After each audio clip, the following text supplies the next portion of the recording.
सूर्याय नमः। ॐ ह्रीं ह्रीं सूर्याय नमः। ॐ ह्रीं ह्रीं सूर्याय नमः। ॐ ह्रीं ह्रीं सूर्याय नमः। ॐ ह्रीं ह्रीं सूर्याय नमः। ॐ ह्रीं ह्रीं सूर्याय नमः। ॐ ह्रीं ह्रीं सूर्याय नमः। ॐ ह्रीं ह्रीं सूर्याय नमः। ॐ ह्रीं ह्रीं सूर्याय नमः। ॐ ह्रीं ह्रीं सूर्याय नमः। ॐ ह्रीं ह्रीं सूर्याय नमः। ॐ ह्रीं ह्रीं सूर्याय नमः। ॐ ह्रीं ह्रीं सूर्याय नमः। ॐ ह्रीं ह्रीं सूर्याय नमः। ॐ ह्रीं ह्रीं सूर्याय नमः। ॐ ह्रीं ह्रीं सूर्याय नमः। ॐ ह्रीं ह्रीं सूर्याय नमः। ॐ ह्रीं ह्रीं सूर्याय नमः। ॐ ह्रीं ह्रीं सूर्याय नमः। ॐ ह्रीं ह्रीं सूर्याय नमः। ॐ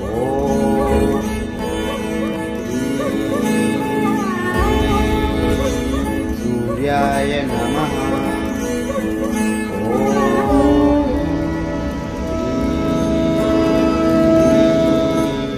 सूर्याय नमः।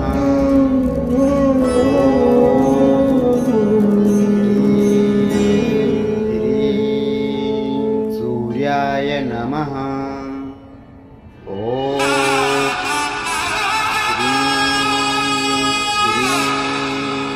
सूर्याय नमः।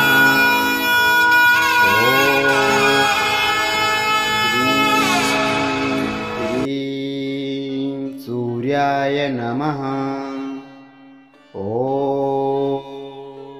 ह्रीं ह्रीं सूर्याय नमः। ॐ ह्रीं ह्रीं सूर्याय नमः। ॐ ह्रीं ह्रीं सूर्याय नमः। ॐ ह्रीं ह्रीं सूर्याय नमः। ॐ ह्रीं ह्रीं सूर्याय नमः। ॐ ह्रीं ह्रीं सूर्याय नमः। ॐ ह्रीं ह्रीं